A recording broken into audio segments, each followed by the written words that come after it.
సిలువలో కార్చిన ఆ యేసు రక్తమే విశ్వమానవాళి పాప విమోచన క్రయధనమే.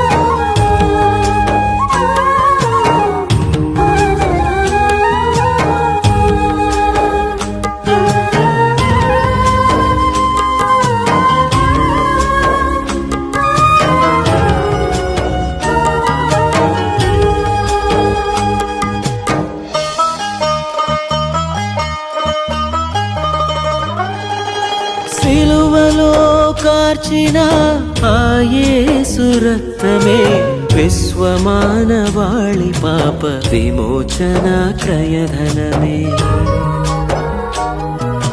సిలువలో కార్చిన ఆ యేసు రక్తమే విశ్వమానవాళి పాప విమోచన క్రయధనమే. మరణ వేదన భరించినంతగా మనలను ప్రేమించెను,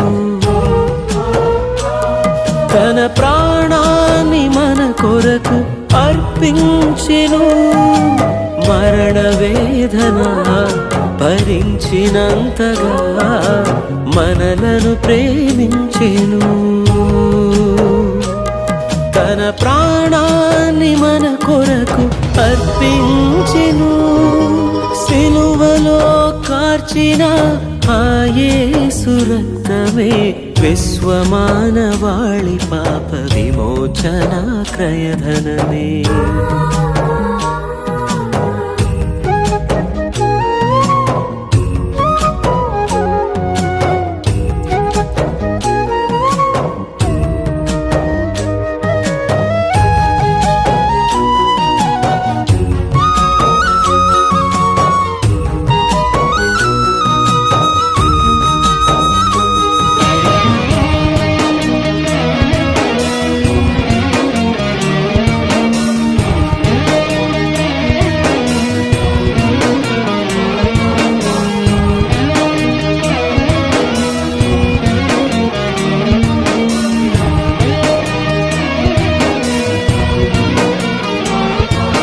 పాప భారమంతా మన మీద ఉండగా కఠినమైన శిక్ష మనపై నిలిచి ఉండగా.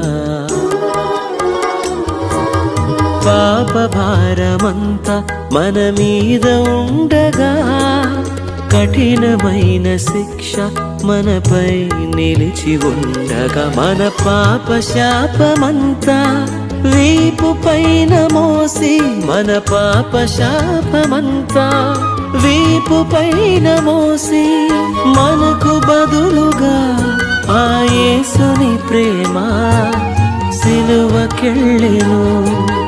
మనకు బదులుగా ఆ యేసుని ప్రేమ సిలువకెళ్ళెను. మరణ వేదన భరించినంతగా మనలను ప్రేమించెను, తన ప్రాణాన్ని మన కొరకు అర్పించెను. మరణ వేదన భరించినంతగా మనలను ప్రేమించెను,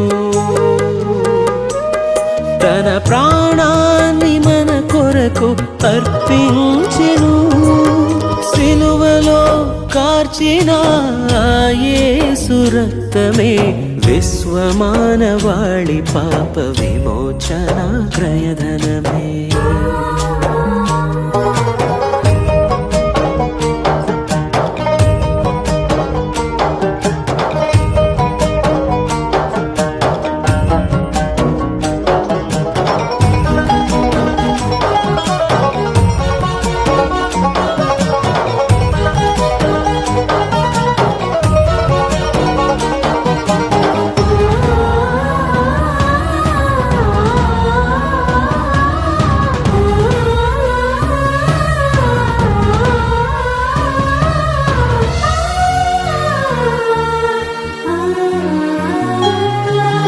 అవమానాలన్నీ మనపై ఉండగా ఆ ఘోర మరణము మన కొరకు పొంచియుండగా అవమానాలన్నీ మనపై ఉండగా ఆ ఘోర మరణము మన కొరకు పొంచి ఉండగా అవమానాలన్నీ తానే భరించి అవమానాలన్నీ తానే భరించి నిత్య జీవమిచ్చుటకు ఆ యేసుని ప్రేమ సిలువకెక్కెను నిత్య జీవమిచ్చుటకు ఆ యేసుని ప్రేమ సిలువకెక్కెను మరణ వేదన భరించినంతగా మనలను ప్రేమించెను తన ప్రాణాన్ని మన కొరకు అర్పించెను మరణ వేదన భరించినంతగా మనలను ప్రేమించెను తన ప్రాణాన్ని మన కొరకు అర్పించెను సిలువలో కార్చిన యేసు రక్తమే విశ్వమానవాళి పాప విమోచన క్రయధనమే సిలువలో కార్చిన యేసు రక్తమే విశ్వమానవాళి పాప విమోచన క్రయధనమే మరణ వేదన భరించినంతగా మనలను ప్రేమించెను తన ప్రాణాన్ని మన కొరకు అర్పించెను మరణ వేదన భరించినంతగా మనలను ప్రేమించెను తన ప్రాణాన్ని మన కొరకు అర్పించెను సిలువలో కార్చిన యేసు రక్తమే విశ్వమానవాళి పాప విమోచన క్రయధనమే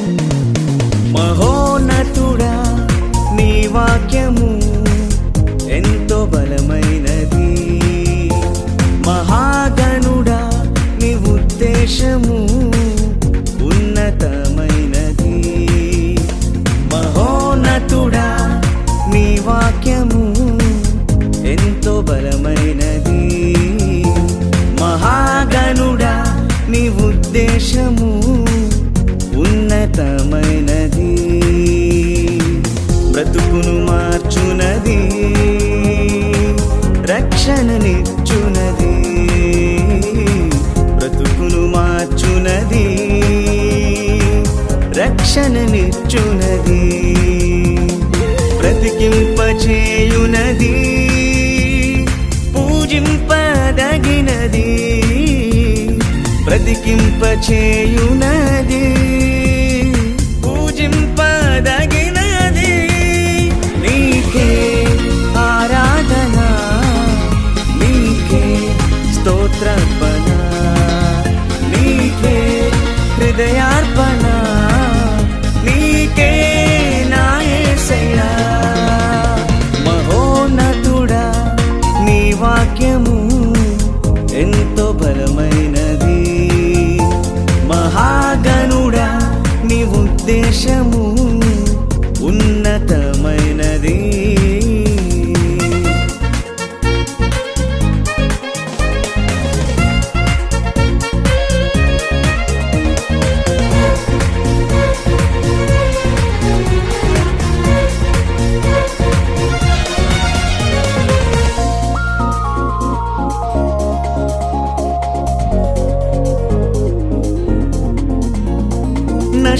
నశించిపోతున్న నన్ను నీ వాక్యముతో దర్శించినావు. నాయందు నీ దృష్టి నిలిపి నీ ఉద్దేశమును తెలిపినావు. నశించిపోతున్న నన్ను నీ వాక్యముతో దర్శించినావు. నాయందు నీ దృష్టి నిలిపి నీ ఉద్దేశమును తెలిపినావు. దినదినము నా బ్రతుకును ఫలభరితముగా మార్చినావు. అనుక్షణము నన్ను నీ పాత్రగా మలచూచున్నావయ్యా. నీకే ఆరాధన, నీకే స్తోత్రార్పణ, నీకే హృదయార్పణ, నీకే నా యేసయ్యా. మహోన్నతుడా నీ వాక్యము ఎంతో బలమైనది. మహాగణుడా నీ ఉద్దేశము ఉన్నతమైనది.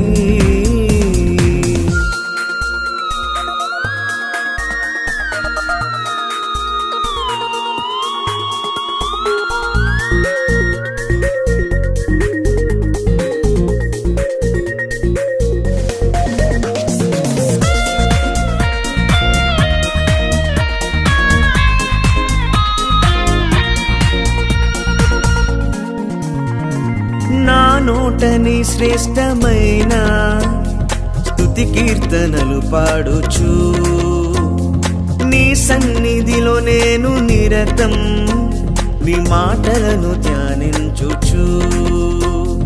నా నోటని శ్రేష్టమైన స్తుతి కీర్తనలు పాడుచు నీ సన్నిధిలో నేను నిరతం నీ మాటలను ధ్యానించుచు.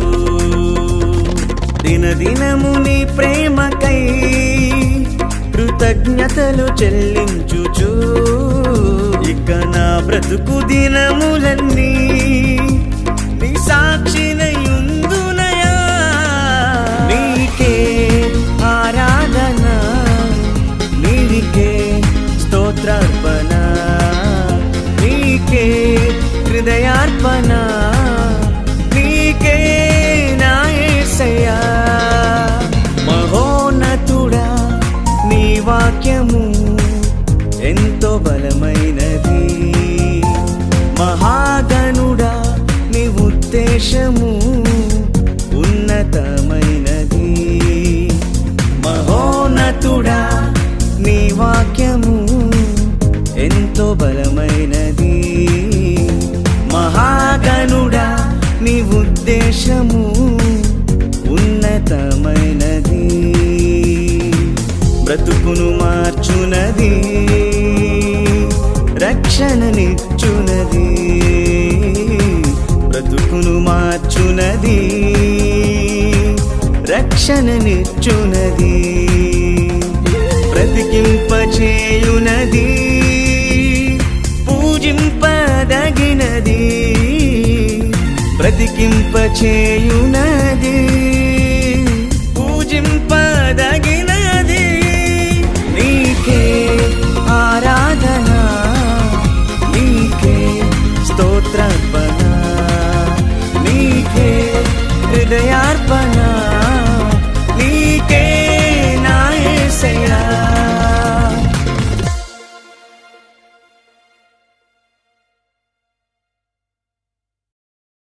నా ద్వారా మీ పిల్లలతో మీరు మాట్లాడమని, అనేకమైన విలువైన జ్ఞాన సంగతులు వారి హృదయాలలో మీరు విత్తమని, ఘనత మహిమ ప్రభావములు మీకే చెల్లిస్తూ మీ ఆత్మ సహాయమును అర్థిస్తూ క్రీస్తు నామంలో ఈ ప్రార్థన మనవులు అడిగి వేడుకొనుచున్నాం మా కన్న తండ్రి, ఆమెన్.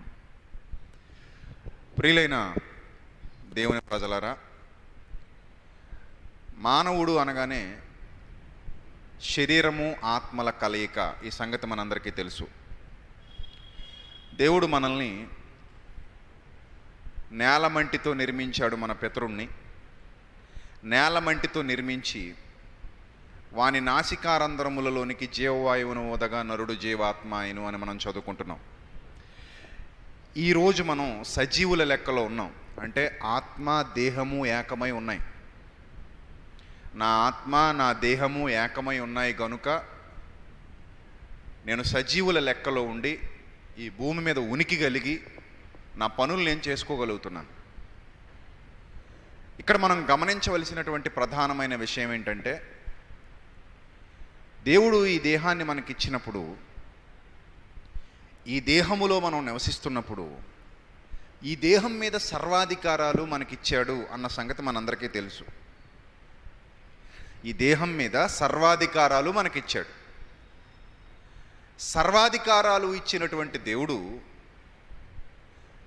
దేహాన్ని నాకు నచ్చినట్టుగా పాడు చేసుకుంటాను, నాకు నచ్చినట్టుగా నాశనం చేసుకుంటాను, నాకు నచ్చినట్టుగా ఎక్కడికి పడితే అక్కడికి నడిపించుకుంటాను, ఎలా పడితే అలా వాడుకుంటాను అనే విషయంలో మాత్రం మనకు అధికారం ఇవ్వలేదు. మరి అలాంటప్పుడు సర్వాధికారాలు ఇచ్చినట్టు ఎలా అవుతుంది అని మీరు అనొచ్చు. కానీ అలా నడిపించుకుంటున్న వాళ్ళు సమాజంలో చాలామంది ఉన్నారు. ఈ సంగతి మనందరం ఒప్పుకొని తీరాలి. మరి వాళ్ళకి సర్వాధికారాలు దేవుడు ఇచ్చినట్టే కదా అనే డౌట్ మీకు రావచ్చు. దేవుడు మానవునికి స్వేచ్ఛ స్వతంత్రాలు దయచేశాడు. మనల్ని మరమనుషుల్లా చేయలేదు ఆయన. అలా నిన్ను నన్ను కంట్రోల్ చేయడానికి రిమోట్ కంట్రోల్ దేవుడు తన చేతిలో పెట్టుకుంటే మనకి స్వేచ్ఛ స్వతంత్రం ఉన్నట్టా లేనట్టా? చెప్పండి. మనకి స్వేచ్ఛ స్వతంత్రం లేనట్టే. కానీ దేవుడు ఎప్పుడు అలా చేయలేదు. ఒక రిమోట్ కంట్రోల్ ఆపరేట్ చేసి మనల్ని తన చేతుల క్రింద పెట్టుకుని ఆయనకు నచ్చినట్టుగా మనం నడవాలి, ఆయనకు నచ్చినట్టుగా మనం ఆడాలి, ఆయనకు నచ్చినట్టుగా మనం పాడాలి, ఆయనకు నచ్చినట్టుగా మనం ఉండాలి అని ఆయన అనుకోలేదు. పూర్తి అధికారాలు నీ చేతికిచ్చి, స్వేచ్ఛనిచ్చి, స్వతంత్రాన్ని ఇచ్చి, నీ దేహాన్ని నీకు ఇచ్చి, ఆత్మకు దేహాన్ని అలంకరింపజేసి ఈ లోకంలోనికి మనల్ని పంపించారు. ఆయన ఆత్మకు దేహాన్ని అలంకరించి ఈ లోకానికి పంపించారు. ఈ భూమి మీద శరీరం మీద లేదా దేహం మీద సర్వాధికారాలు ఉన్నాయి అని చెప్పుకున్నప్పుడు, స్వేచ్ఛ స్వతంత్రం కూడా ఉన్నాయి అని చెప్పుకున్నప్పుడు, మనిషి వెచ్చలవిడితనానికి అలవాటు పడడం నేర్చుకున్నాడు. అంటే హద్దులు చెరిపేశాడు, దేవుని యొక్క భయాన్ని పూర్తిగా తొలగించేశాడు, దేవునికి నచ్చినట్టుగా బ్రతకటాన్ని పూర్తిగా చెరిపేశాడు. ఒక తోక తెగిన గాలిపటం లేదా దారం తెగిన గాలిపటం ఆకాశంలో ఏ మాదిరిగా అయితే విహరిస్తుందో, గాలి వీచే ప్రతి చోటికి ఎలా అయితే వెళ్ళిపోతుందో, అలా తన దేహాన్ని విడిచిపెట్టేశాడు మానవుడు. ఒక్క విషయాన్ని మీరు గమనించాలి. ఈ దేహము అనేది దేవుని యొక్క నిర్మాణంలో, దేవుని యొక్క సృష్టిలో ప్రధానమైనది, ఉన్నతమైనది, విలువైనది. అక్కడ దేవుడు ఒక రూల్ అప్లై చేశాడు. ఆ రూల్ ఏంటంటే, ఒకసారి మనం దైవ గ్రంథాన్ని జాగ్రత్తగా పరిశీలన చేస్తే ఒక మంచి మాట వ్రాయబడింది. రోమీలకు రాసిన పత్రిక 11వ అధ్యాయము 33వ వచనం ఒకసారి చూద్దాం. రోమీలకు రాసిన పత్రిక 11వ అధ్యాయము 33వ వచనం. కాగా ఆహా, దేవుని బుద్ధి జ్ఞానముల బాహుళ్యము ఎంతో గంభీరము. దేవుని యొక్క బుద్ధి జ్ఞానము, వాటి యొక్క బాహుళ్యము ఎంతో గంభీరము అన్నాడు. ఎంత గంభీరము అన్న విషయాన్ని మనం పరిశీలిస్తే ఇక్కడ వ్రాస్తున్నాడు, ఆయన తీర్పులు శోధింపనెంతో అసఖ్యములు, ఆయన మార్గములు ఎంతో అగమ్యములు, ప్రభువు మనస్సును ఎరిగిన వాడెవడు? క్వశ్చన్ మార్క్ ఉంది చూడండి. ప్రభువు మనస్సును ఎరిగిన వాడెవడు? ఈ క్వశ్చన్ మార్క్ మనకి ఏం చెబుతుంది అంటే, దేహాన్ని ఇచ్చినటువంటి దేవుడు, స్వేచ్ఛనిచ్చినటువంటి దేవుడు, స్వతంత్రాన్ని ఇచ్చినటువంటి దేవుడు, దేహం మీద మనకు అధికారం ఇచ్చినటువంటి దేవుడు ఒక విషయాన్ని స్పష్టం చేశాడు. ఆ విషయం ఏంటంటే, మీ దేహాన్ని నా కొరకు వాడండి. మీ దేహాన్ని ఎలా వాడండి? నా కొరకు వాడండి. ఏమండి, దేహ నిర్మాణకుడు ఆయన అయినప్పుడు, మన దేహాన్ని తల్లి కడుపులో నిర్మించి ఈ భూమి మీద మరలా పోషించి సంరక్షించి నడిపిస్తున్నది ఆయనే అయినప్పుడు మనల్ని రిక్వెస్ట్ చేయాలా? అడగాల? అడగాలా చెప్పండి? ఇక్కడ మీకు అర్థం కావాల్సిన విషయం ఏంటంటే, మనకొక వ్యక్తి స్కూటర్ ఇచ్చి ఆ స్కూటర్ ఆయనే మనకు కొనిచ్చి మనం వెళ్ళిపోతున్నప్పుడు దారిలో మనల్ని లిఫ్ట్ అడిగాడు అనుకోండి, ఏమన్నా నాకు కొంచెం లిఫ్ట్ ఇస్తారా, కొంచెం అక్కడ వరకు నన్ను డ్రాప్ చేస్తారా అని అడిగాడు అనుకోండి, వెంటనే మీరు ఏమంటారు చెప్పండి? ఏమంటారు? అయ్యో ఎంత మాట, ఈ బైక్ ఎవరిది? మీది. ఇది మీదండి, మీరు నన్ను లిఫ్ట్ అడగడం ఏంటండి? ఎంత మాట, రండి కూర్చోండి. ఎంతకంటే అదృష్టం ఏముందండి, ఎంతకంటే ఆనందం ఏముందండి? మీరు అడగటమే గొప్ప. మేము తప్పకుండా మిమ్మల్ని తీసుకెళ్తాను. ఎక్కడికి తీసుకెళ్ళమంటారు చెప్పండి? అసలు నేను ఈరోజు ఈ బైక్లో తిరుగుతున్నానంటే నాకు ఈ అర్హత కలిగించిందే మీరు. ఎందుకంటే ఇది కొనుక్కునే స్తోమత నా దగ్గర లేదు.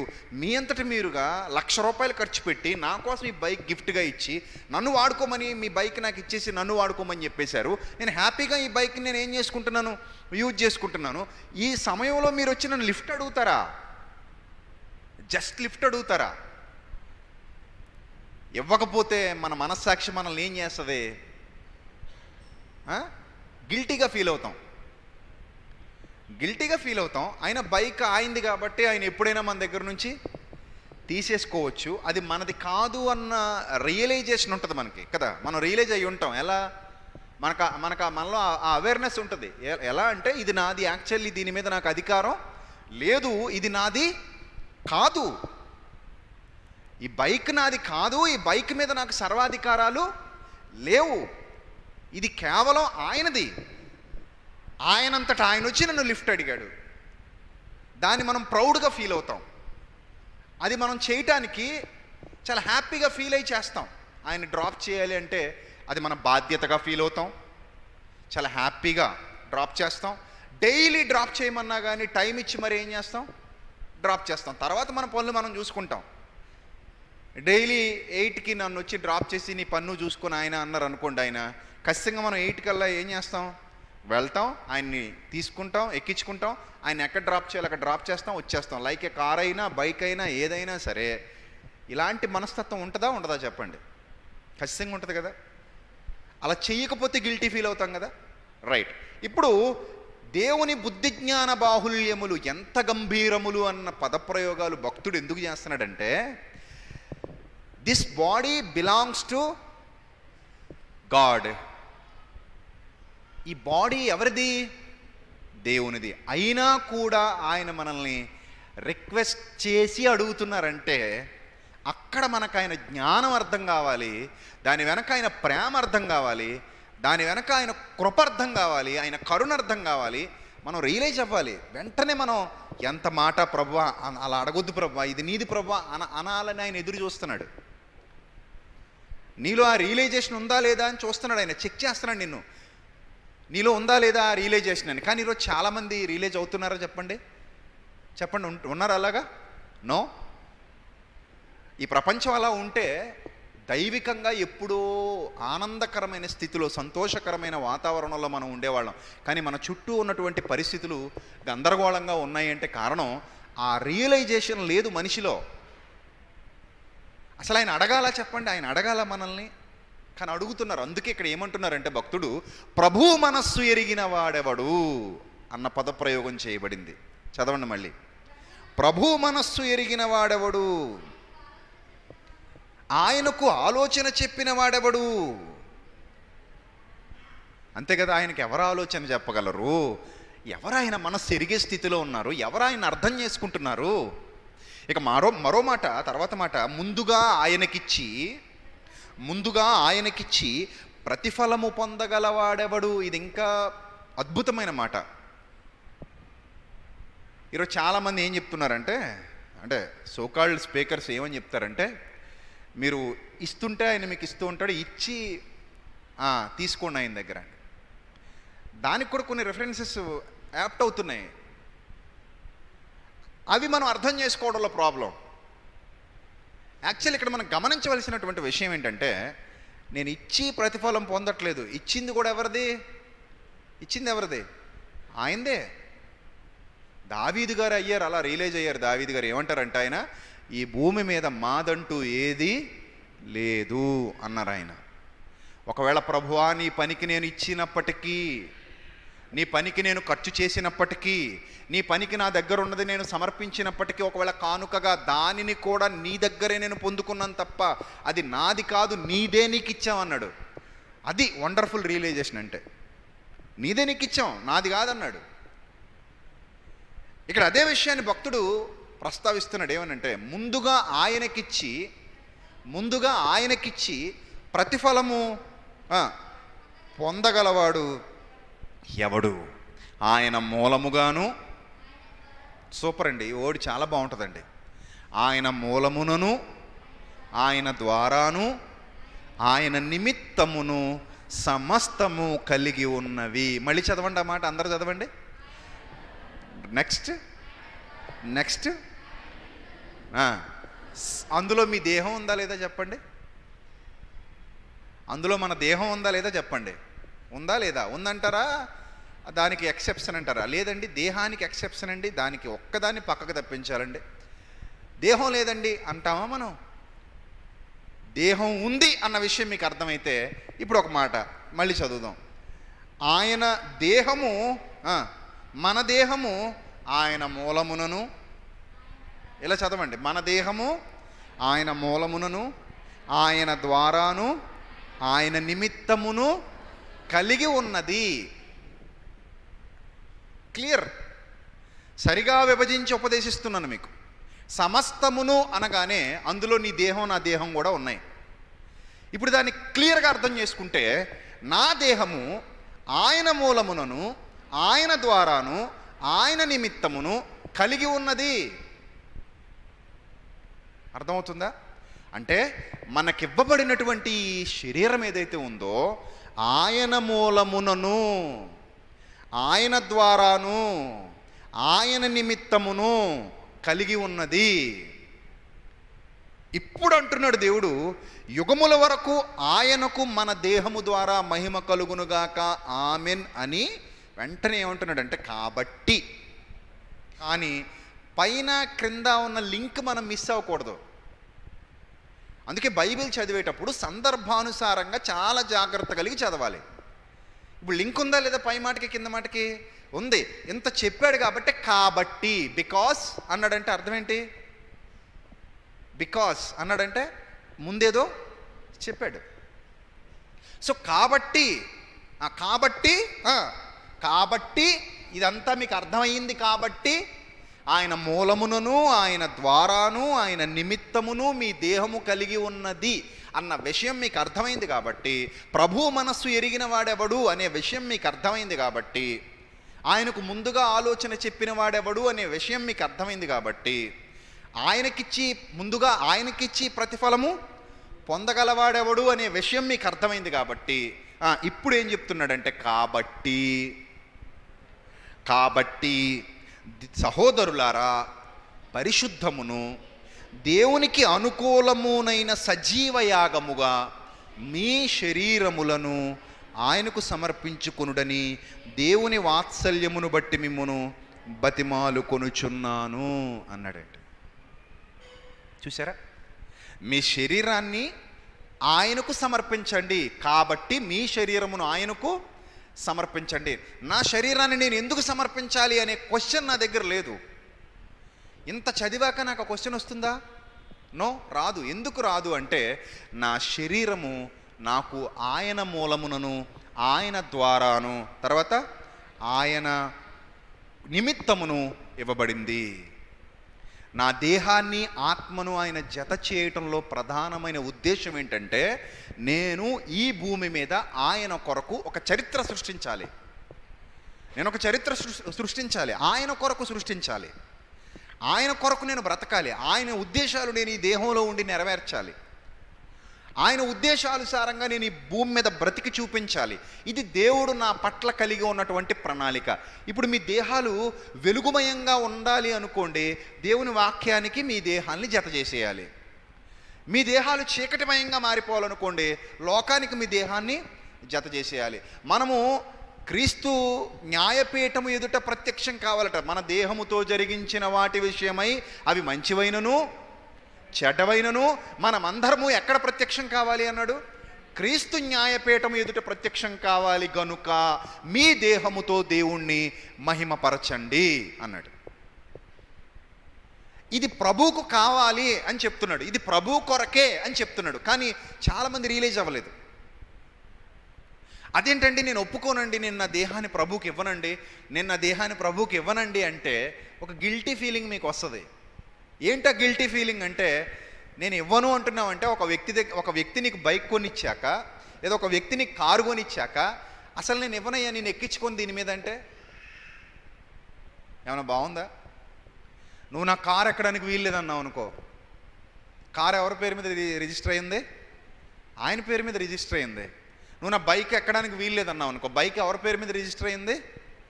ఆయన పేరు మీద రిజిస్టర్ అయింది. ఎప్పుడు కావాలంటే అప్పుడు నీ దగ్గర ఆయన తీసేసుకోవచ్చు. అవునా కదా? తీసేసుకోవచ్చండి. నాది అంటే తీసేసుకోవచ్చు. ఆయన తన ఊపిరి వెనక్కి తీసుకుంటేనట సమస్త ప్రాణులు మరలా ఏమైపోతారట? ధూళి అయిపోతారంటున్నాడు భక్తుడు. ఆయన తన శ్వాస నిశ్వాసములను తిరిగి తీసుకునే ఎడలా సమస్త ప్రాణులు మరలా ఏమైపోతారు? ధూళి అయిపోతారు. మీరు ఒక్కసారి రియలైజ్ అవ్వండి, నాది కాదండి ఇది, నాదే అని చెప్పడానికి నాకు అధికారం ఎక్కడా లేదు. నేను ఇవ్వను, నేను వాడను అనే అధికారం కూడా మన దగ్గర లేదు.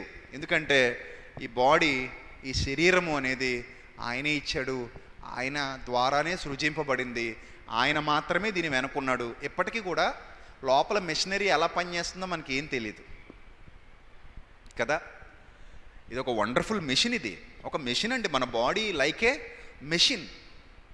మీరు హాస్పిటల్కి వెళ్తే ఒక్కొక్కటి ఒక్కొక్క బ్లాక్, అది ఒక్కొక్కటి ఒక బ్లాక్, ఒక్కొక్కటి ఒక సెక్షన్. అది ఒక్కో దానికి ఒక్కో రంగం, ఒక్కో దానికి ఒక్కో వైద్యం, ఒక్కో దానికి ఒక్కో డాక్టర్, ఒక్కో దానికి ఒక్కో స్పెషలిస్ట్, ఒక్కో దానికి ఒక్కో కేటగిరీ.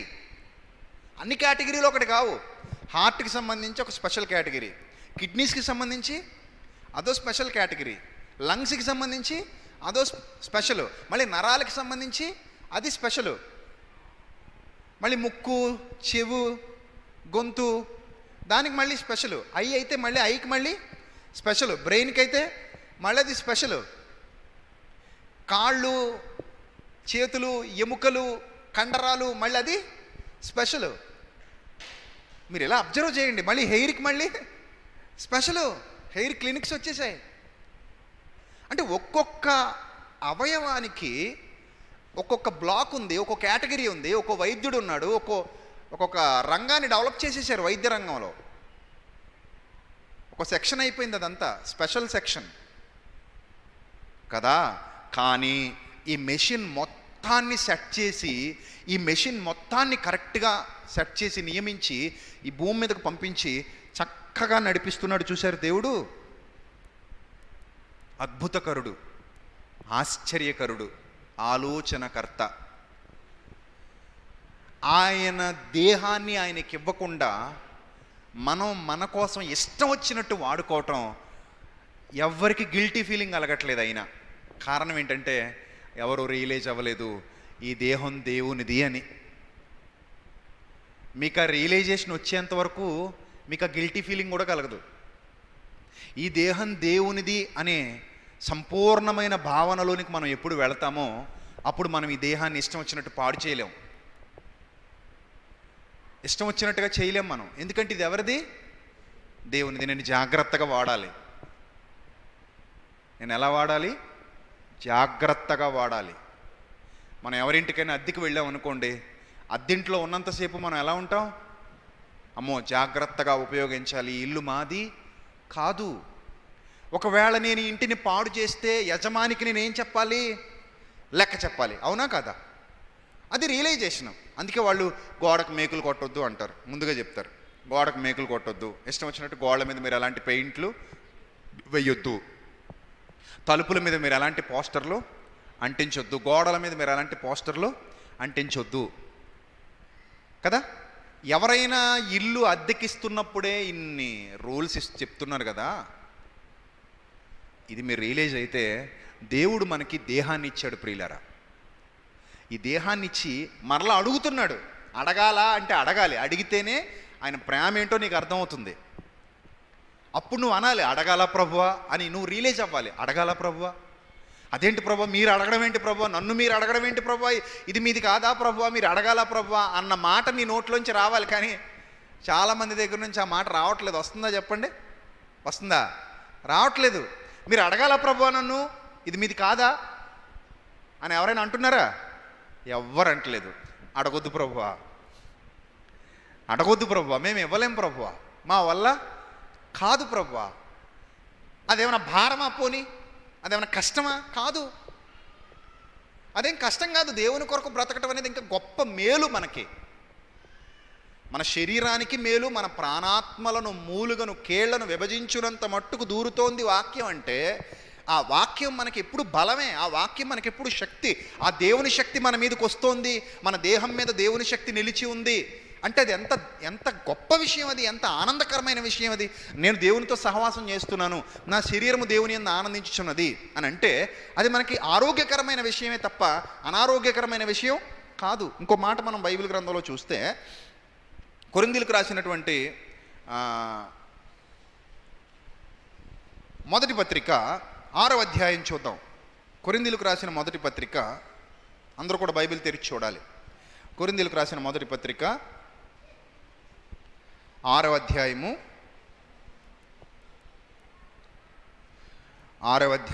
13వ వచనం చూద్దాం. భోజన పదార్థములు కడుపునకును, కడుపు భోజన పదార్థములకు నియమింపబడి ఉన్నది అట. ఏమండి, ముందుది అర్థం చేసుకుందాం. బిర్యానీ కనబడింది, ఎక్కడ పెట్టడానికి అది ఎక్కడ సెట్ అవుతుంది? బిర్యానీ అనేది ఎక్కడ సెట్ అవుతుంది? తల మీద సెట్ అవుతుందా? ముక్కులో సెట్ అవుతుందా? చెవులో సెట్ అవుతుందా? ఎక్కడ సెట్ అవుతుంది చెప్పండి, మీరే చెప్పండి. బిర్యానీ అనగానే దేనికి? అది బిర్యానీ అన్న పదం వినబడగానే దేనికి? ఐటెక్స్ అనగానే దేనికి? అది మీరు చెప్పండి. ఐటెక్స్ అనగానే ఏం గుర్తొచ్చింది మీకు? కళ్ళు గుర్తొచ్చాయి, అంతేనా? అంటే ఐటెక్స్ అనే పెన్సిల్ పట్టుకెళ్ళి దేనికి పెడతాం మనం? కళ్ళకు పెడుతున్నారు, అంతే కదా. ఇయర్ రింగ్స్ అనగానే ఏది గుర్తొచ్చింది? రింగ్ అనగానే ఎక్కడికి పోతున్నాం? ఇయర్ రింగ్ అనగానే చెవి దగ్గరికి వెళ్ళిపోతున్నాం కదా. చైన్ అనగానే ఏది గుర్తొస్తుంది? మెడ గుర్తొస్తుంది. చైన్ అనగానే మెడకే వేయాలి, మరి కాలుకేస్తే బాగోదు కదా. రింగ్ అనగానే ఇయర్ రింగ్ అనగానే చెవే గుర్తు రావాలి, అంతే కదా. పెదాలకు పెడితే బాగోదు కదా. లిప్స్టిక్ అనగానే ఏది గుర్తొస్తుంది? పెదాలకు గుర్తొస్తాయి, ఎందుకంటే లిప్స్టిక్ అంటే ఆ పేరే లిప్ స్టిక్, అంతే కదా. అలాగే భోజనం అనగానే ఏది గుర్తు రావాలి? కడుపు. భోజనం అనగానే ఏది గుర్తు రావాలి? కడుపు. ఇంకెక్కడికి అది సెట్ అవ్వదు. భోజనము కడుపుకే, కడుపు భోజనానికే, అంతే. మరి ఇది దేనికి? భోజనానికి. భోజనం దేనికి? కడుపుకి. అది అక్కడ ఎందుకు చెప్తున్నాడు ఏమో అంటావా? ఎందుకు చెప్తున్నాడు? 13వ వచనం అదే రాయబడింది. నేను ఏదైతే చెప్పానో అదే రాయబడింది 13వ వచనంలో. మళ్ళీ చదవండి కావాలంటే. భోజన పదార్థములు కడుపునకును, కడుపు భోజన పదార్థములకును నియమింపబడి ఉన్నవి. దేవుడు వాటిని నాశనము చేయును. ఏదో ఒక రోజు ఈ రెండు ఏమైపోతాయి? ముందు భోజనం పని అయిపోద్ది, తర్వాత మన పని అయిపోద్ది. దేవుడు వాటిని నాశనము చేయను అని అంటున్నాడు. దేహము జారత్వము నిమిత్తము కాదు గాని మరి దేహం ఎందుకు? ప్రభు నిమిత్తమే. ప్రభు ఎందుకు? దేహం నిమిత్తమే. చూసారా? దేహము ఎవరి నిమిత్తమే? ప్రభు నిమిత్తమే. ప్రభు ఎవరి నిమిత్తమే? దేహము నిమిత్తమే. ఎంత క్లియర్ వివరణ ఇచ్చేసాడో చూడండి. కడుపుకి భోజనానికి ఎలాంటి సంబంధం అయితే ఉందో మన దేహానికి ప్రభుకి కూడా అలాంటి సంబంధమే ఉందట. ఇంకా రెండింటినీ మీరు వేరు చేయడానికి వీలు లేదు. మీ దేహం ఎవరి నిమిత్తము? ప్రభు నిమిత్తము. జారత్వం నిమిత్తం కాదు, లోకం నిమిత్తం కాదు, పాపం నిమిత్తం కాదు. Correct suitable. కడుపులో ఏమేస్తే కడుపుకు బాగుంటుంది? భోజనం వేస్తేనే బాగుంటుంది, అంతే కదా. భోజనానికి ఎక్కడ బాగుంటుంది, ఎక్కడ సెట్ అవుతుంది, ఏ ప్లేస్ కరెక్ట్ భోజనానికి? కడుపే కరెక్ట్. అంటే రెండింటికి ఎంత అవినాభావ సంబంధం ఉందో ప్రభువుకి నీ దేహానికి కూడా అంత అవినాభావ సంబంధం ఉంది. ఈరోజు మన దేహాలు బాగులేదు అంటే, మన దేహాలు సరి అయిన స్థితిలో లేవు అంటే, ఆరోగ్యకరమైన వాతావరణం మన దగ్గర కనబడట్లేదు అంటే, మన దేహాన్ని మనం ప్రభు కొరకు వాడట్లేదు. నిజంగా మనం దేహాన్ని ప్రభు కొరకు వాడితే మన దేహం చాలా ఆరోగ్యకరమైన స్థితిలోనికి వెళ్ళిపోతుంది, ఆనందకరమైన స్థితిలోనికి వెళ్ళిపోతుంది. నిశ్చయమైన బలాభివృద్ధి నొందే స్థితిలో మనం నిలబడగలుగుతాం. కారణం, ఏ సృష్టికర్త అయితే మన దేహాన్ని చేశాడో ఆ సృష్టికర్త కనుసన్నల్లో మన దేహం కదులుతోంది. ఏ సృష్టికర్త అయితే మన దేహాన్ని నిర్మించాడో తల్లి గర్భంలో, ఆ సృష్టికర్తకే మన దేహాన్ని మనం సజీవ యాగంగా అప్పగించాం. కాబట్టి మన ప్రొటెక్టర్ మనల్ని ఆయన ప్రొటెక్ట్ చేస్తాడు, మనల్ని ఆయన బలపరుస్తాడు, మనల్ని ఆయన మంచి స్థితిలో వాడుకుంటాడు. సో మన దేహం ఇప్పుడు సరైన దిశలో వెళుతుంది కనుక, సరైన మార్గంలో వెళుతుంది కనుక మన దేహం ద్వారా మనకి లాభం వస్తుంది, ఆదాయం వస్తుంది. ఈ ఆదాయం పరసంబంధమైనది, ఈ లాభం పరసంబంధమైనది, ఆత్మ సంబంధమైనది. ఆత్మ సంబంధమైన ఆదాయాన్ని, పరసంబంధమైన లాభాన్ని మనం పొందుకోవాలి అంటే నీ దేహం ప్రభు యొక్క అధికారం క్రింద ఉండాలి. కానీ ఈరోజు చాలామంది దేహాలు ఎక్కడుంటాయంటే సాతాను యొక్క అధికారం క్రింద ఉంటాయి. సాతాను యొక్క అధికారం క్రింద ఉంటే అతనికి లాభం, నీకే లాభం ఉండదు, నీకు నష్టమే. ఎంత నష్టమో మన ఆత్మకి మనం ఈ దేహాన్ని విడిచిపెట్టిన తర్వాత మనకు అర్థమవుతుంది. దేహంలో ఉన్నంతకాలం చాలామందికి అర్థం కావట్లేదు. ఈరోజు చాలామందికి దేహంలో ఉన్నారు, వాళ్ళకి అర్థం కావట్లేదు. కానీ దేహాన్ని విడిచిపెట్టిన తర్వాత వాళ్ళు ఎంత నష్టపోయారో వాళ్ళు గ్రహించగలుగుతారు, రియలైజ్ అవుతారు. ఇప్పుడైనా అర్థమవుతుందా దేహాన్ని ఎక్కడ పెట్టాలో, ఎవరికి ఇవ్వాలో?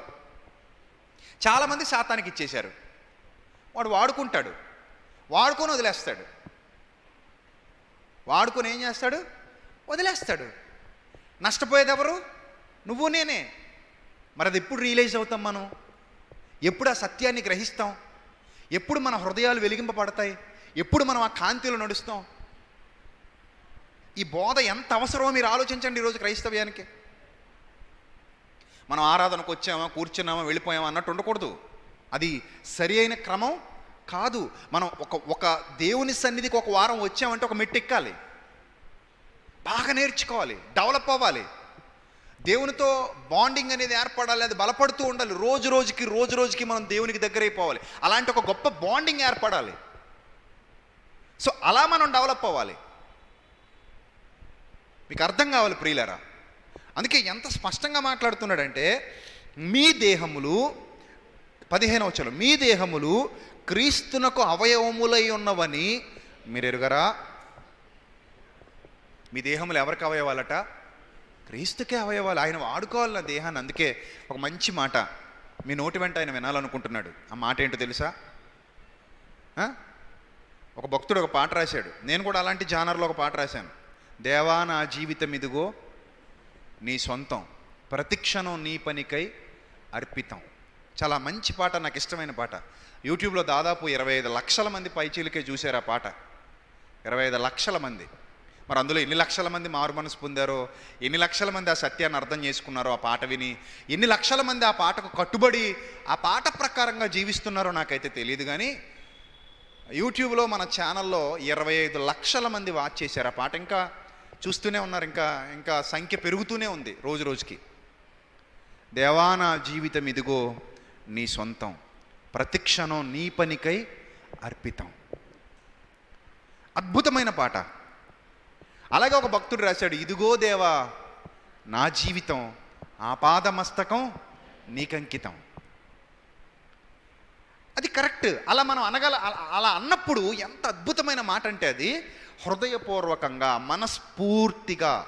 మనస్ఫూర్తిగా ఆ మాట మనం అనాలి. ప్రభువా నన్ను ఒక సాధనంగా నీ పనిలో వాడుకో ప్రభువా. ఇలాంటి పాటే మరొకటి రాశాను, పరమ తండ్రి నీ పనిలో నేను ఒక సాధనము, అర్హమైన పాత్రగా నన్ను వాడుకొనుము అని. అందులో కొన్ని పశువులు, పక్షులు వాడబడిన విధానాన్ని వర్ణించాను నేను. అయ్యా ఒక గాడిదను వాడుకున్నావు నీ పనిలో, ఒక కోడి వాడబడింది నీ పనిలో, ఒక చేప వాడబడింది నీ పనిలో. వాటికంటే శ్రేష్ఠులమే మేము, నీ పోలికలో నీవు కనిన వారమై ఉన్నాము. కనుక నన్ను కూడా వాడుకో తండ్రి, అర్హమైన పాత్రగా నన్ను వాడుకో అనవరతము అని అదొక మంచి పాట. అది కూడా మన ఛానల్లో ఉంది. దాదాపు 2,50,000 మంది అనుకుంటా నా పాట విన్నారు, చూశారు, విన్నారు. ఇన్ని లక్షల మంది మన ఛానల్లో పాటలు వింటున్నారు కదా, ఆ పాట వాళ్ళకి అర్థమైందా లేదా అనేది నాకు ఇప్పటికొక డౌట్. పాట అయితే రాశాను దేవుని ప్రేరణతో, దేవుని ప్రేమతో, చాలా లోతైన భావాలతో. మీకు తెలుసు మన పాటలు చాలా క్లిష్టంగాను కష్టంగాను అర్థం చేసుకోవడానికి కొంచెం డిఫికల్ట్గాను ఉంటాయి. కొంచెం మనసు పెడితే తప్ప అవి అర్థం కావు. చాలా లోతైన భావాలు. అది దేవుడు నాకు ఇచ్చినటువంటి గొప్ప తలాంతుగా నేను భావిస్తాను. ఆయనకి మహిమ కలుగును గాక. అలాంటి లోతైన భావాలు స్ఫురింపజేసేటువంటి పాటలు మనం చాలా రిలీజ్ చేసాం. చాలామంది నాకు మెసేజ్లు పెడుతూ ఉంటారు, అన్నయ్య ఈ పాట వినగానే నా మనసు పులకించిపోయింది, ఈ పాట వినగానే నేను చాలా ఆలోచనలో పడిపోయాను. కొంతమంది అయితే నేను పాటలు విని మారు మనసు పొందానంటారు. నేను చాలా సంతోషిస్తాను, దేవునికి మహిమ కలుగును గాక. చాలా సంతోషిస్తాను. పాటలు విని మారు మనసు పొందామన్నయ్య, ఈ పాట వినగానే మా హృదయం చలించిపోయింది, ఆలోచనలో పడిపోయింది అంటారు. నిన్న మొన్న రాసినటువంటి పాట కూడా, విశ్వనాయకుడు పాట కూడా ప్రభువును గణపరుస్తూ, ప్రభువును మహిమపరుస్తూ రాసినటువంటి పుట్టింది రాజుగా బ్రతికింది బేదగా అనే పాట కూడా చాలామంది రిలీజ్ అయ్యారు. ఇవన్నీ మీరు ఆలోచిస్తుంటే ఒకే ఒక మాట నేను ఎక్కువ ప్రయోగించింది ఏంటంటే, మీ దేహాన్ని ఆయనకి ఇవ్వండి అని. ప్రభువా నన్ను నీ పనిలో ఒక సాధనంగా వాడుకో ప్రభువా అని. మనలో నుంచి రావాలని కోరుతున్నాడు ఆయనది. మనలో నుంచి ఆ స్పందన ఎక్కడి నుంచి రావాలి? నాలో నుండి నీలో నుండి రావాలి. ఆ స్పందన మనలో నుండి రావాలి. అది చూస్తున్నాడు ఆయన. ఎప్పుడు వస్తుందా ఎప్పుడు వస్తుందా ఎప్పుడు వస్తుందా అని తన పిల్లల వైపు చూస్తున్నాడు. నా పిల్లల్లో నుంచి ఆ స్పందన రావాలి అని ఎదురు చూస్తున్నాడు. కానీ దౌర్భాగ్యకరమైన పరిస్థితి ఏంటంటే చాలామందిలో ఆ స్పందనే లేదు. ఉందా? మనస్ఫూర్తిగా అనగలుగుతున్నారా? ప్రభువా నా దేహము నీదే ప్రభువా, నీ పని కొరకు నన్ను ఒక సాధనంగా నిలబెట్టుకో ప్రభువా, నీ సేవలో నన్ను ఉండని ప్రభువా, ప్రభువా నీ ఆలోచనల్లో నన్ను నడిపించు ప్రభువా, నీ మార్గాలలో నన్ను నడిపించు ప్రభువా, నేను ఎక్కడికి వెళ్ళగలను ప్రభువా. నిజంగా ఒక మాట, నేను కన్నీళ్లు పెట్టుకునే మాట చదివినప్పుడల్లా నాకు కన్నీళ్ళు వస్తాయి. పేతురు మీరు కూడా వెళ్ళిపోవాలనుకుంటున్నారా అని అడిగాడు ఆయన. అప్పుడు ఆయన ఏమన్నాడో తెలుసా? ఎక్కడికి పోతాం ప్రభువా, ఎక్కడికి వెళ్ళగలం ప్రభువా, ఎక్కడికి పోగలం ప్రభువా, నీవే నిత్య జీవపు మాటలు గలవాడవు ప్రభువా, నిన్ను విడిచి మేము ఎక్కడికి వెళ్ళలేం ప్రభువా, ఎక్కడికి వెళ్ళగలం, ఎక్కడ బతకగలం ప్రభువా, ఎక్కడ ఉండగలం ప్రభువా, నీతోనే ఉంటాం ప్రభువా, నీ దగ్గరే ఉంటాం ప్రభువా, నీతోనే ప్రభువా మా బ్రతుకు, నీతోనే మా జీవితం, మీతోనే, మీ అడుగు జాడల్లోనే నా బ్రతుకు ప్రభువా, నేను ఎక్కడికి పోగలను అని ఆ నిశ్చయత ఉంది చూశారు భక్తుల్లో. అది మనలో ఎప్పుడు వస్తుంది చెప్పండి ప్రియగారు? ఎప్పుడు వస్తుందండి? అదొక్కసారి మీలో మొదలైందనుకోండి, ఒక్కసారి ఆ రియలైజేషన్ మీలో వచ్చిందనుకోండి, ఇక మిమ్మల్ని ఎవ్వరూ అడ్డుకోలేరు. ఈ ప్రపంచంలో ఏ దుష్టశక్తి మిమ్మల్ని ఆపలేదు, ఏ దురాత్మశక్తి మిమ్మల్ని బంధించలేదు. ఎత్తైన స్థితిలో మీరు ఉంటారు. మీ ఆలోచనలు, మీ యొక్క ఉద్దేశాలు చాలా గొప్పగా, నిర్మలంగా, ప్రశాంతంగా, ప్రకాశవంతమైన స్థితిలోనికి మనం వెళ్ళిపోతాం. ఆ వెలుగు సంబంధులుగా వెలుగుమయమైన జీవితాలు కలిగి ఉంటాం. నిత్యము దేవుని సన్నిధిలో ప్రకాశిస్తూ ఉంటాం. నిత్యము దేవుని ఆశీర్వాదాలు మన మీదకి వస్తూనే ఉంటాయి. వాటిని ఎవరు ఆపలేరు. ఆత్మ సంబంధమైనవి, పరసంబంధమైన దీవెనలు, అవి మన హృదయాలు నిండుకుంటాయి వాటితో. ఎందుకంటే ప్రభువా ఈ దేహం ఎవరిదంటే నాకు ఇచ్చేసాడు నాయన, నేను వాడుకుంటున్నాను ఆ దేహాన్ని. సంపూర్ణంగా నా అధికారానికి ఒప్పుకున్నాడు. పూర్ణ అధికారానికి ఒప్పుకున్నాడు. నా అధికారానికి ఒప్పుకున్నాడు. నీ సమస్త ప్రవర్తన యందు ఆయన అధికారమునకు ఒప్పుకోనమంటాడు సామెతల గ్రంథంలో. ఒప్పుకున్నది ఈమె ఒప్పుకుంది, ఇతను ఒప్పుకున్నాడు. అయితే దేవదూతలు కూడా ఆనందపడతారు, దేవదూతలు కూడా ఆనందగానాలు చేస్తారు. ఎందుకంటే ఈ దేహము సాతాను యొక్క అధికారము క్రింద లేదు. ఈ దేహం ఎవరి అధికారం క్రింద ఉంది? దేవుని అధికారం క్రింద ఉంది. ఎంత అద్భుతంగా ఉంటుందో తెలుసా? ఎంత అద్భుతంగా ఉంటుందో తెలుసా?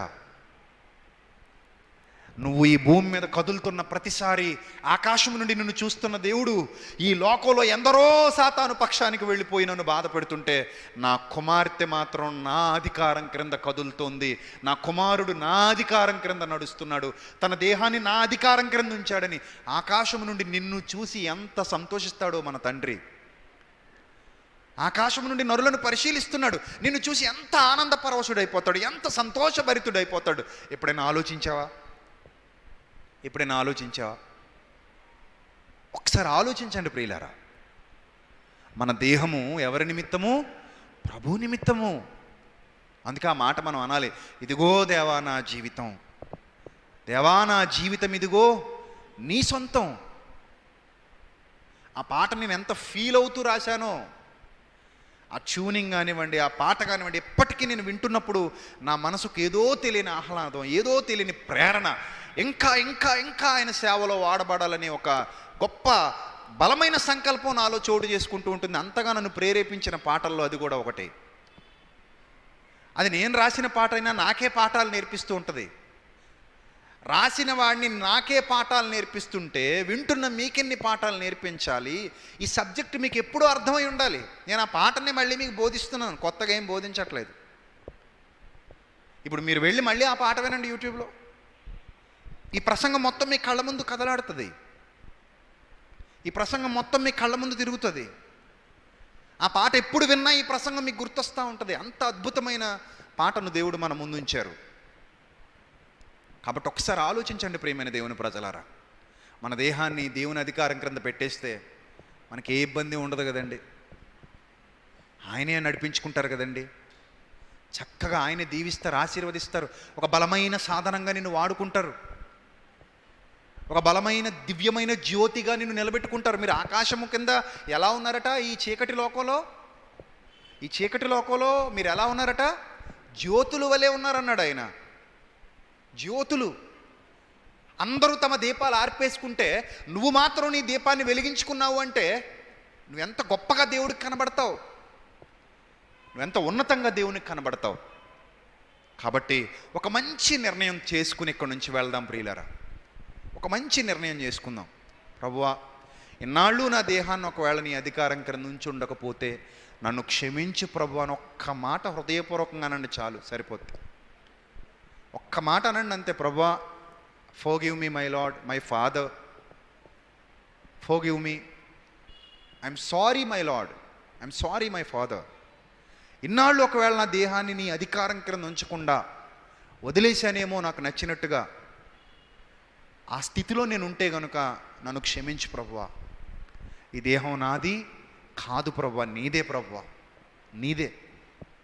ఇది ఎప్పుడు నీ అధికారం క్రింద ఉంటేనే నీకు మహిమ. నీ అధికారం క్రింద ఎప్పుడైతే ఈ దేహం లేదో అది నీకు మహిమ కాదు. మనం ఏమనుకుంటామంటే దేవుణ్ణి మహింపరచండి అంటే మనం ఏం చేస్తామంటే చేతులెత్తి దించుతాం. చేతులెత్తి దించితే దేవుణ్ణి మహింపరిచేసినట్టని మనం అనుకుంటాం, అలా నేర్చుకుంటున్నాం. కానీ ఆయన ఏమన్నాడు తెలుసా? మీ దేహములు మీ సొత్తు కాదు, మీరు విలువ పెట్టి కొనబడిన వారు గనుక మీ దేహముతో దేవుణ్ణి మహిమపరచండి అన్నాడు. దేహముతో దేవుణ్ణి మహిమపరచండి అంటే చేతులెత్తి దించేస్తే సరిపోదు ప్రియులారా. ఈ దేహం ఆయన అడుగుజాడల్లో నడవాలి.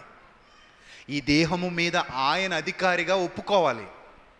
ఆయన అధికారం క్రింద ఈ దేహం ఉండాలి. అది అంతే తప్ప చేతులెత్తి దించేస్తే అయిపోయిందని మనం అక్కడితో ముగింపు పలకొద్దు. అలా అని మీరు చేతులు ఎత్తొద్దు అని కాదు నా ఉద్దేశం. అది మాత్రమే కాదు అన్న ఉద్దేశం మీకు అర్థమైంది అనుకుంటున్నాను. చాలామంది అక్కడితో ఆపేశారు. అక్కడితో ఆపేయడం కాదు, అది చాలా చిన్నది. చేతులు ఎత్తడానికి ఏమైనా కష్టపడాలా? దేహాన్ని ఆయన అధికారం క్రింద ఉంచడానికి కష్టపడాలా? చెప్పండి, దేనికి కష్టపడాలి? అందరూ చేతులు ఎత్తండి దేవుణ్ణి మహింపరచండి అని నేను అన్నాను అనుకోండి, మీకు ఏమైనా కష్టమా? అది చేతులు ఎత్తుతారు, దేవుని నామానికి మహిమ కలుగును గాక అంటారు, దించేశారు. దీని మీద అధికారం మాత్రం మరలా లోకానికి ఇచ్చేస్తారు, దీని మీద అధికారం సాతానికి ఇచ్చేస్తారు. అది ఎంతవరకు న్యాయం మీరు చెప్పండి? కాదు కదా. సో సరైన వివరణ ఏంటి దానికి? ఈ దేహము ప్రభు నిమిత్తమే. నా దేహాన్ని నేను ప్రభు కొరకు వాడితే, ప్రభు మార్గాల్లో నేను నడిస్తే, ప్రభు అధికారం క్రింద నేను నా దేహాన్ని ఉంచితే, అది నేను ఆయన్ని సరిగా మహిమపరిచేటువంటి విధానము. ఇది మీ అందరికీ అర్థమైతే మీరు ధన్యులు, దేవుడు కూడా మీ యందు ఆనందిస్తూ ఉంటాడు, సంతోషిస్తూ ఉంటాడు. మిమ్మల్ని బట్టి ఆనందిస్తాడు, మిమ్మల్ని బట్టి సంతోషిస్తాడు. బండి మనం డ్రైవ్ చేసుకుంటూ వెళ్తున్నప్పుడు మనం నచ్చినట్టుగా మనకు అనుకూలంగా వెళుతుంది అనుకోండి, ఎంత హ్యాపీ ఫీల్ అవుతాం. ఎద్దుల బండి ఉండేది ఇది వరకు. ఎద్దులు రైతు మాట వింటూ ఆ మార్గంలో రైతుని తీసుకెళ్ళిపోతున్నాయి అనుకోండి, ఎంత హ్యాపీ ఫీల్ అవుతాడు రైతు. అప్పుడప్పుడు మీరు గమనించారు లేదో, రాత్రిపూట వాళ్ళు ప్రయాణం చేస్తూ ఉంటారు, రాత్రిపూట వెళ్తుంటాయి బళ్ళు అవి. అప్పుడు మీరు చూశారనుకోండి, రైతు నిద్రపోతుంటాడు. నేను చాలాసార్లు ఆశ్చర్యపోయాను చూసి, రైతు అలా వెనక్కి ఆ ఆకులకే జారబడి నిద్రపోతుంటాడు. కానీ ఆ రెండెద్దులు చూశారు, చక్కగా మార్గంలో వెళ్ళిపోతూ ఉంటాయి.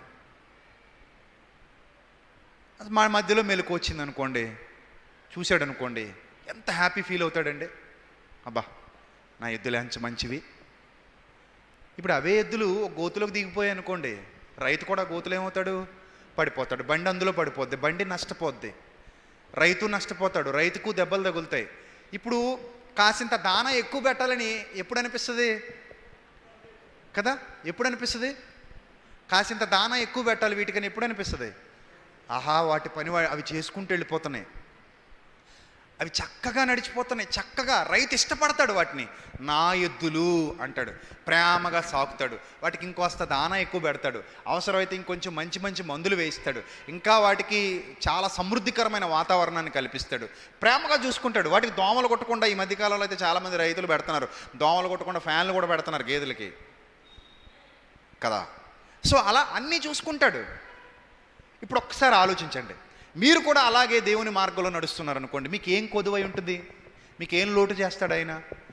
లేదా నా బిడ్డ పలానా ప్రాంతంలో ఉంది, నా బిడ్డ పలానా ప్రాంతంలో ఉన్నాడు, నా బిడ్డ అదుగు అక్కడ కదులుతున్నాడు, నా బిడ్డ అదుగు అలా వెళ్తున్నాడు, అక్కడ నా బిడ్డకు ప్రమాదం ఉంది, దూతలారా వెళ్ళి నా బిడ్డను కాపాడండి, నా బిడ్డ చుట్టూ మీరు కావలిగా ఉండండి, నా బిడ్డకి ఏ అపాయం సంభవించకుండా మీరు రక్షించండి. ఒకవేళ మనం శోధనలో పడిపోతే తప్పించుకునే మార్గాన్ని కలుగజేయండి. బలాన్ని, శక్తిని, ధైర్యాన్ని నేనే ఇవ్వాలి నా బిడ్డకి. ఎందుకంటే నా మీద ఆధారపడి బ్రతుకుతున్న ఒక మంటి ఘటము, నా మీద ఆధారపడి జీవిస్తున్న ఒక మంచి ఘటము. చూసారా, మీకు ఏ లోటు ఏ మేలు కొదువై ఉండదు కదా. ఆయన మార్గాల్లో మీరు నడుస్తున్నప్పుడు ఆయన మిమ్మల్ని విడువడు, ఎడబాయుడు కదా. కానీ మనం తప్పు చేస్తున్నామేమో ఒకసారి పరీక్షించుకుందాం. మనం ఆయన బాధిస్తున్నామేమో ఒకసారి పరీక్షించుకుందాం. ఆయన సొత్తు ఆయనకి ఇవ్వకుండా ఆపేస్తున్నామేమో ఒకసారి పరీక్షించుకుందాం. మన జ్ఞానంతో ఒకసారి పరీక్షించుకుందాం, వాక్యంతో ఒకసారి పరీక్షించుకుందాం. ఒకవేళ రాంగ్ రూట్లో ఉంటే ఇంకా మన చేతుల్లో నుంచి ఏం మించిపోలేదు ప్రియులారా. దేవుడు నీతో నాతో మనందరితో సూటిగా మాట్లాడుతున్నాడు తన వాక్యం ద్వారా. ఇంకా ఏం మించిపోలేదు, ఏం పోలేదు మన దగ్గర నుంచి, ఏం నష్టపోలేదు మనం. ఒక్కసారి మీరు రియలైజ్ అయితే ఈ క్షణమే మనం మంచి మార్గంలోనికి వచ్చేయచ్చు. జస్ట్ మన అడుగు పక్కకి జరపడమే, మన ఆలోచన పక్కకి జరపడమే. అలాంటి మంచి స్థితిలో దేవుని పిల్లలుగా, నా ప్రియ సహోదరులుగా మీరు అందరూ ఉండాలని మనస్ఫూర్తిగా నేను ఆకాంక్షిస్తూ నా మాటలకు ముగింపు పలుకుతున్నాను. అందరూ కూడా తలలు వంచండి, ప్రార్థించుకుందాం. పరిశుద్ధుడా, ప్రేమ కలిగిన తండ్రి, దయగలిగిన మా దేవా, ఇంతవరకు తండ్రి విలువైన మీ వాక్కులతో మీ పిల్లల హృదయాలు నింపినందుకు స్తోత్రం తండ్రి. మీకు ఏది అవసరమో అది మాకు తెలియజేశారు, మాకేది అవసరమో అది మాకు నేర్పించారు తండ్రి. ఈ దేహము మీ నిమిత్తమే, మీరు మా దేహము నిమిత్తమే అనే సత్యాన్ని ఈరోజు నేర్చుకున్నాం తండ్రి.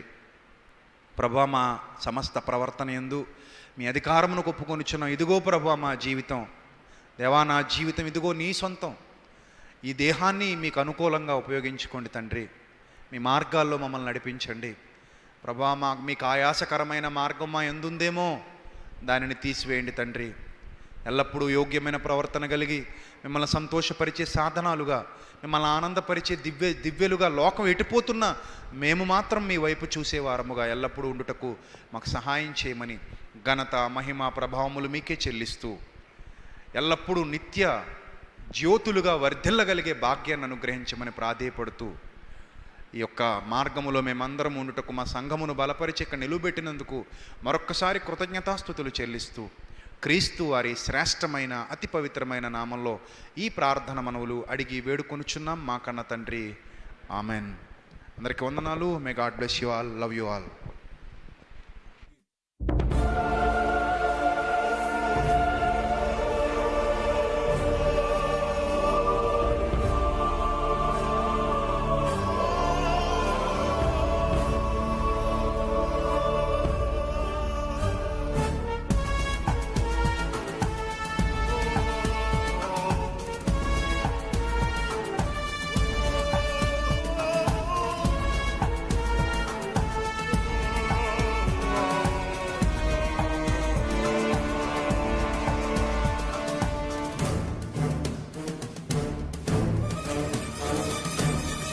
నీవే, అంతం నీవే, ప్రభవం నీవే, ప్రళయం నీవే, అల్ఫయు నీవే, ఓమఘయు నీవే, విలయం నీవే, స్థిర నిలయం నీవే, గగనం భువనం సకలం నీవే, జగతిని నడిపే జ్యోతివి నీవే, సమరం అమరం సర్వము నీవే, అన్ని నామాలు ప్రణమిల్లే సర్వోన్నత నామం నీవే,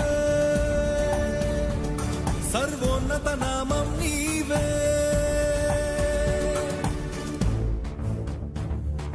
సర్వలోక న్యాయాధిపతి, సర్వలోక న్యాయాధిపతి, సర్వలోక న్యాయాధిపతి, సర్వలోక న్యాయాధిపతి, సర్వలోక న్యాయాధిపతి వాకిట నిలిచియున్నాడు. జనములందరికి ఫలమిచ్చుటకు తీర్పు తీర్చబోతున్నాడు. సర్వలోక న్యాయాధిపతి వాకిట నిలిచియున్నాడు. జనములందరికి ఫలమిచ్చుటకు తీర్పు తీర్చబోతున్నాడు. వేల దూతలతో బూరధ్వనులతో మేఘమండలము పైన యూదా గోత్రపు కదమ సింహముతో కదలి వస్తుంది సేన. క్రీస్తు న్యాయపీఠం ఎదుట ప్రత్యక్షం కావాలందరూ. క్రీస్తు న్యాయపీఠం ఎదుట ప్రత్యక్షం కావాలందరూ. అన్యాయమే చేయువానిని అన్యాయమే చేయనిమ్ము. అపవిత్రునిగా ఉన్నవానిని అపవిత్రునిగా ఉండనిమ్ము. పరిశుద్ధుడై ఉన్నవానిని పరిశుద్ధునిగా బ్రతకనిమ్ము. అక్రమములనే చేయువానిని అక్రమమునే చేయనిమ్ము. నీతిమంతుని నీతిమంతునిగా కొనసాగుతూ ఉండనిమ్ము. ఎవని క్రియలకు తగిన ఫలమును వానికిచ్చుటకు తాను ఇదిగో త్వరగా వచ్చుచున్నాడు. ఇదిగిదిగో త్వరగా వచ్చుచున్నాడు. మోషేను విడిచిపెట్టలేదు, దావీదునే వదలలేదు. పక్షపాతమాయనకు లేదు, అవిధేయతకు శిక్ష తప్పదు. క్రీస్తు న్యాయపీఠం ఎదుట ప్రత్యక్షం కావాలందరూ. క్రీస్తు న్యాయపీఠం ఎదుట ప్రత్యక్షం కావాలందరూ. లోకంలో అవకాశం ఉంది కదా అని ఏది పడితే అది తీసేసుకోకుండా, దేన్ని పడితే దాన్ని వినియోగించేసుకోకుండా, ఎక్కడ పడితే అక్కడ ఎలా పడితే అలా మారిపోకుండా దేవునికి భయపడి న్యాయముగా నడుచుకుంటూ ఆయన చూస్తున్నాడు. ఆయన మనల్ని లెక్కడుగుతాడు, ఆయన మనల్ని ప్రశ్నిస్తాడు. ఆయన అడిగే ప్రశ్నలకు సమాధానం చెప్పుకోగలిగే కెపాసిటీ నాకుందా లేదా? కోరు కీడును జగమంతా జరిగించగలరు. వారు విత్తినది ఏమై ఉందో ఆ పంట కోసి తీరుతారు. స్వాతంత్రమే వారికున్నదని స్వచిత్తమును స్థాపించినారు. దైవ చిత్తముకు వ్యతిరేకులుగా దుష్కార్యములను చేయువారు. దీర్ఘశాంతము ఎంత కాలము యేసు ప్రభువా త్వరగా రమ్ము. భూలోకమునకు తీర్పు తీర్చుటకు దినము నిర్ణయించాడు. వాక్యమునే తీర్పరిగా నియమించాడు. చట్టముగా వాక్యమునే స్థాపించాడు. రాజులను విడువలేదు, చక్రవర్తులను వదలలేదు. ఎవరైనా లెక్కలేదు, పాపానికే శిక్ష తప్పదు. క్రీస్తు న్యాయపీఠం ఎదుట ప్రత్యక్షం కావాలందరూ. క్రీస్తు న్యాయపీఠం ఎదుట ప్రత్యక్షం కావాలందరూ. సర్వలోక న్యాయాధిపతి వాకిట నిలిచియున్నాడు. జనములందరికి ఫలమిచ్చుటకు తీర్పు తీర్చబోతున్నాడు. సర్వలోక న్యాయాధిపతి వాకిట నిలిచియున్నాడు. జనములందరికి ఫలమిచ్చుటకు తీర్పు తీర్చబోతున్నాడు. వేల దూతలతో బూరధ్వనులతో మేఘమండలము పైన యూదా గోత్రపు కదమ సింహముతో కదలి వస్తుంది సేన. క్రీస్తు న్యాయపీఠం ఎదుట ప్రత్యక్షం కావాలందరూ. క్రీస్తు న్యాయపీఠం ఎదుట ప్రత్యక్షం కావాలందరూ. ఈ మాటలను గ్రహిస్తే ఉన్నతమైన లోకానికి వారసత్వాన్ని సంపాదించుకుని వెళ్ళిపోతావు. లోకం వైపు చూడక దేవుని వైపు మాత్రమే చూస్తే అవకాశం వస్తే ఎంత, రాకపోతే ఎంత, ఆయన ఉంటే చాలు. ఆయన ఎదుట న్యాయముగా నడుచుకుంటే చాలు. దేవుని యందు భయభక్తులు కలిగిన వాడు తీసుకోవలసిన ఖచ్చితమైన నిర్ణయాలు ఎలా ఉండాలి ప్రియులారా? ఎలా ఉండాలి? ఇలా కాకుండా ఎలా ఉన్నా మీ ప్రాణాలకు మీరే ఉత్తరవాదులు